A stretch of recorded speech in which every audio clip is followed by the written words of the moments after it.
celebrating a milestone moment for the pod with Top Rockies Moments.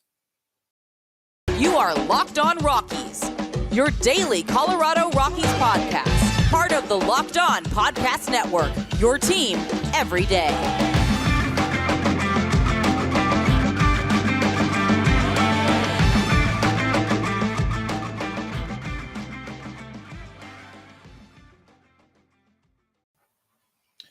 Rock on Rockies fans, welcome into the Locked On Rockies podcast for today, the 27th day of September in the year 2022, the 500th episode of the Locked On Rockies podcast. We are proud to be your first listen of the day, and we are proud to be free and streaming on your favorite streaming service as we bring you your team every single day right here on the Locked On Podcast Network. And if your team is the Colorado Rockies, well, guess what? You are in the right place because that's what we do here on the Locked On Rockies podcast. We talk about the Colorado Rockies each and every single day. And today on Locked On Rockies, we are got a big milestone we're celebrating today, 500 episodes of the pod. So I wanted to go down and count down my top 5 Rockies moments that I've experienced. So obviously this is completely subjective. This is just my list of fandom stuff. So I've followed the Rockies and been around my whole life, but just kind of a disclaimer for some people. I was very young when the team first started, as in a baby, a very small child. So early Rockies stuff is important to me as a Rockies fan, but not necessarily what I might focus. So you might kind of sit there and be like, well, where are the Bombers? Mind you, let me put it, Larry Walker was my first ever favorite professional athlete of all time. I had a red bat. I wear 33. 33 is my favorite number because of Larry. As you can see, I'm so bad at pointing right there. Behind me there with my Luigi Manchineers jersey. 33 plays a huge role in my life. But for these ones, we are kind of focusing on stuff that I've been a part of. So a lot of it, your stuff that will come later on. And we're going to start number 5 here with kind of an interesting one that's a little bit out there. And it's not a moment specifically, but it's an opportunity that I was given in my life and something that is really special to me as someone who's moved away from Colorado and hasn't unfortunately really been able to go back and hasn't seen a game at Coors Field since before the pandemic at this point. I was really lucky growing up to be part of a season ticket package. And so why it's number 5 was meant that every summer growing up, I could guarantee that I was going to see the Colorado Rockies at Coors Field, not just once. It wasn't just a one trip that a lot of families, I'm sure, out there. It was just the one trip, the one day at the ballpark. That was a really big deal for the family. No, I was lucky enough that my family, along with some other families, split a season ticket package. And up until I left for college, I was going to at least 5, 6. I think I got to double digits, maybe, or close to double digits a couple of years as well. Going to Coors Field and going and following and seeing the Rockies has been ingrained in every part of my life. Whether it be my dad picking me up from school so we can go and check out some of the games during there, and going to go to the coldest postseason game of all time. My dad and I got to go and see that Phillies game where they played the Rockies and the Phillies got to play. And we even got to sit on the suite level and got to check that out. I remember getting access and having tickets to when the Red Sox were coming into town for the first time. And my family, I have family on the East Coast. So seeing the Red Sox in Colorado was a big, big deal. So my number 5 memory is just the luckiness that I had that was growing up as part of a season ticket package. I got to see great Rockies teams. I got to see so many great Rockies players. I got to see big Rockies moments. And it was awesome. It was something that it was just such a something that, especially now I look back on, it was special that I was able to count on being able to go down to the ballpark and experience professional live baseball a bunch of times throughout the year. And then sometimes my dad and my parents would trust me to go by myself with the tickets. It would be kind of some of the first stuff I got to do on my own as well, was heading to the ballpark. Very, very cool stuff. Let's go to number 4. And of course, howdy to Joel there in the live chat. Joel, feel free to drop in some of your favorite Rockies memories as well. Number 4 are a couple of important cycles, and there's 2 cycles that I focus on in particular. There's 3 really. If I recall correctly, I can't remember. There's 3 cycles that are my favorite Rockies moments, and all 3 of them come from 3 Rockies players that are, for me, are foundational Rockies players, arguably 3 of the most important position players that I've gotten to see through my time as a Rockies fan. And my number 4 are the cycles from Nolan, from Tulo, and from Cargo. With Cargo's might be my favorite. Nolan's was awesome too, because the Rockies were also, that was the season there where the Rockies were playing some good ball. But to see basically your favorites, the faces of the franchise there. Of course, it's now Nolan has his 2 cycles there, but anyway, when it comes up to see where the Rockies were at with Nolan's, especially with with way the Rockies ended up in 2017 and 2018, that was just such a monumental moment. The Rockies came back, and you could just count on a guy like Nolan to do it. And then with Cargo, it's just watching Cargo play offense. It was just, man, the sweetest swing. We did a whole pod dedicated to Carlos Gonzalez, and it won't be the last time we talk more about how great Carlos Gonzalez was, because these 3 players, and of course Tulo, 5 for 5 with his cycle there in 2009, where the Rockies, again, you see where these cycles happen for the Rockies. 2009, 2017. I don't think Cargos came in a playoff year, but let me double check. But 2009, the Rockies are in the playoffs, and 2017, the Rockies are in the playoffs, and these are monumental moments for the Rockies. And what was so big about Nolan's, and I know, and I'm not trying to keep bringing it up as I always do, but it was this. Nolan was emerging and fully breaking out and bursting into the scene as one of the best players in baseball, one of the arguably top 5 players in baseball. He continues to be one of the best players in baseball, and he was a Rocky. He was a Colorado Rocky. I mean, and he did it on Father's Day, and I mean, just all of the emotions there. And man, Nolan's is probably my favorite cycle out of all of those, but just big moments from big players. And it just showed how big and how important some of these players were for the Rockies. And just to show that the Rockies had big names, big superstar names that were going out and doing crazy things. Obviously in that list, you might think Cargo was below theirs. It was absolutely just these players, getting to watch them. And when the Rockies have special players, and this season's a prime example to kind of compare it to, the Rockies didn't really have anyone special on the team this year. There's no one that you really felt was able to break the game at any moment in time. Carlos Gonzalez, Nolan Arenado, and Troy Tulowitzki are 3 players that would do that could absolutely go forth and give you they were the ones that were ready to go. They were the ones that were just the force, the dominant force. And Joel puts up another a good point there. Tulo's unassisted triple play, awesome moment. And again, I think we're getting in prime time to be looking back at Tulo and saying, now that we got Tovar coming up, and we with Story, we just had it.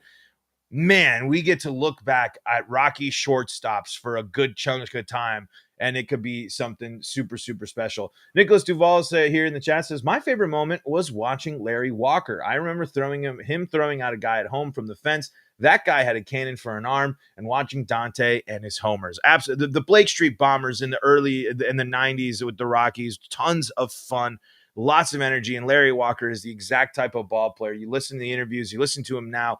That's the type of ball player I would have wanted to be as a kid growing up. And man, the Bombers were a ton of fun. Let's keep going down the list here of my top 5 Rockies moments here. But before we do that, got to tell you about our friends at BetOnline. BetOnline.net, that's BetOnline.net, is your number one source for football betting info this season. It's not only your number one source for football betting this season. They got all the Major League Baseball action going on throughout the rest of the season. If you want to see what some of the props and odds are going on with the Rockies, you can head over to betonline.net. Plenty of baseball action still, but remember, football, all the rage right now for some folks, and you can get in on the action there at betonline.net. Find all the latest player developments, team matchups, news, podcasts, and in-depth articles and analysis on every game you can find. And as always, BetOnline remains your continued source for all your sport wagering information with live betting and up-to-the-minute scores for every sport out there. The fastest and easiest way to check in on all your favorite games and events, including MLB, MMA, boxing, and golf. Head to betonline.net or use your mobile device to learn more. And that's at BetOnline. That's betonline.net. BetOnline, where the game starts. Joel says Tulo's a coach for the Texas Longhorns now. I hope we get to see him in our coach system one day. That would be very cool. The Rockies are all about that. And we'll see if that happens. And Joel, you give a good tease to number 3, Ubaldo Jimenez's no-hitter. That was a really special moment for the Rockies and cemented Ubaldo Jimenez as one of the greatest Rockies pitchers of all time. And that was on a moment where he was really going to be something special. That was in 2010. So the year after the Rockies make the playoffs, they turn to Ubaldo Jimenez and he goes out on the road and does it. Something that the Rockies have not seen for the first time in ever. and it's exactly the pitcher that deserved it too for the Rockies that moment. Ubaldo Jimenez was finally, and there were a couple there, but Ubaldo Jimenez said, "I am a good pitcher at Coors Field." That is the year where Ubaldo Jimenez showed that you can be one of the best pitchers in baseball and pitch at one of the most difficult places to do so.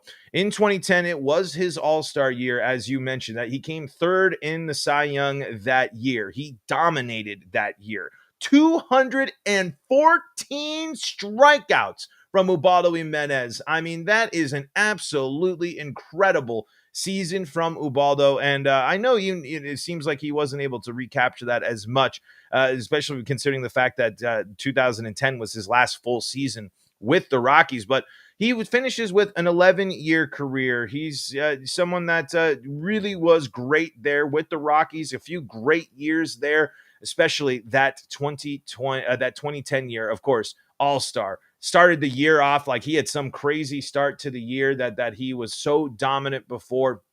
Ubaldo Jimenez's no-hitter comes in at number 3. Number 2, and I'm going to have to, before we get to number 2, I think I have moved something to outside looking in. It's number 6, if I had to say. And if I wasn't a cheese ball at the top, you could say it's number 5. But an outside looking in, or a number 5, switch it out with my cheesy sentimentalness, was Todd Helton's final home game and the home run that he hit. It was so cool. I was in college. I had left. It's starting to feel the first impacts of being away. I was knowing, of that, what it was, but there was something that was still there, and it was Todd Helton. And man, when he steps up, and I'm the whole crowd, a Rockies player, and this was obvious, when this is happening, Larry Walker fighting to get into the Hall of Fame, still, I believe, still during this time. The eye of a nation. You hear it from other teams in the National League West. Todd Helton was finally getting the recognition that he deserved. He never really asked for a lot of it. You never really expected Todd to be in the spotlight. But he finally has it shown directly on him. Mr. Rocky, 17 years of playing baseball with the Colorado Rockies, playing at Coors Field, doing it all for the Colorado Rockies. He hits that home run. And it doesn't matter. The Rockies got crushed that game. The Red Sox were all over, but it doesn't matter. Some people will say grooved pitch, blah, blah, blah, but it doesn't matter. Rockies fans got to send off their favorite player of all time, Todd Helton. And there might be some more, but Mr. Rocky, the guy, they got to send him off with a classic Todd Helton ripping a pitch into right field, and the whole place absolutely erupts. I sprinted down and up my dorm room hallway. Just such a monumental moment for Rockies fans to be able to send off one of the greatest players in franchise history with that moment. Again, and he goes and he almost hits another one later that game. That was for me the moment, like when your whole kind of fandom changes, when your whole perception, your view of what the Rockies are, something that I could count on basically my entire Rockies life and Rockies fandom was who's going to play first base for the Rockies. Well, you know who's going to play first base for the Rockies. You're going to watch Todd Helton go out there and you're going to have him hammer and knock things off. So Todd Helton's final home game there, final home run, gets the number 5/honorable mention, depending on how you want to go. We're pretty easy with the lists. Thank you for the congratulations there, Eric Harper, and thank you for tuning in as always.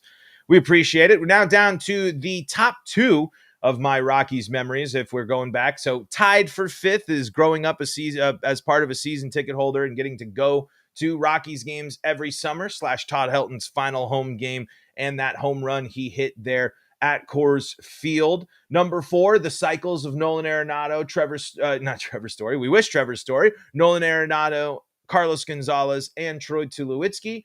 Number 3 being Ubaldo Jimenez's no-hitter. And number 2, 2017, 2018, but specifically 2018, making the playoffs in back-to-back years. The Rockies arrived, and it's always going to be painful for me because I believe that we could be still experiencing a golden era of Rockies baseball. I do believe if the team went different directions, kept with some of the players they went in different directions and got different players, the Colorado Rockies would still be looking to make the playoffs for hopefully what would be their 5th straight year. I did believe that the Rockies in 2017, even though they lost in Arizona, they had made the first step. And then they go and they make the playoffs with the wild card again, falling just short behind the Dodgers for their first division. They win the wild card game. Tony Walters' single or double, whatever it was. It was a single that I think he turned in, is part of this.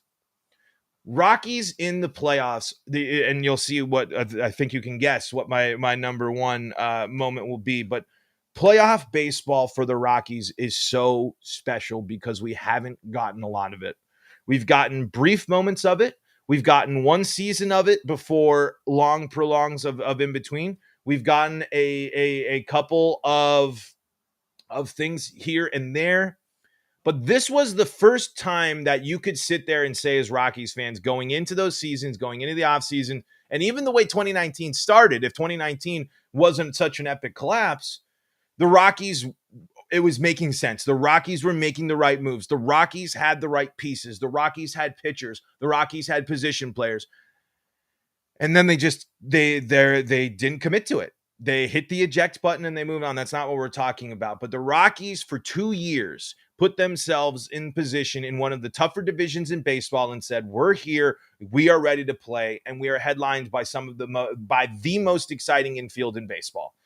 There is no one out there that can sit there and tell me that there was an infield that was more exciting or more entertaining to watch than Nolan, Trevor, DJ, and Todd. For what was it? When did Todd Helton retire? But I know it was Ian Desmond and Daniel Murphy for those playoff years. It wasn't Todd Helton. I had Todd Helton still on the brain. First base aside, I just think that was. I mean, whoa. That was the Rockies infield. On top of the fact, a little spittle there, kind of gross. But on top of the fact that this was a Rockies team that had pitchers that were pitching well at Coors Field, they made moves and they were getting some, they did have some, they were winning close games. They were going out there and being a winning competitive baseball team.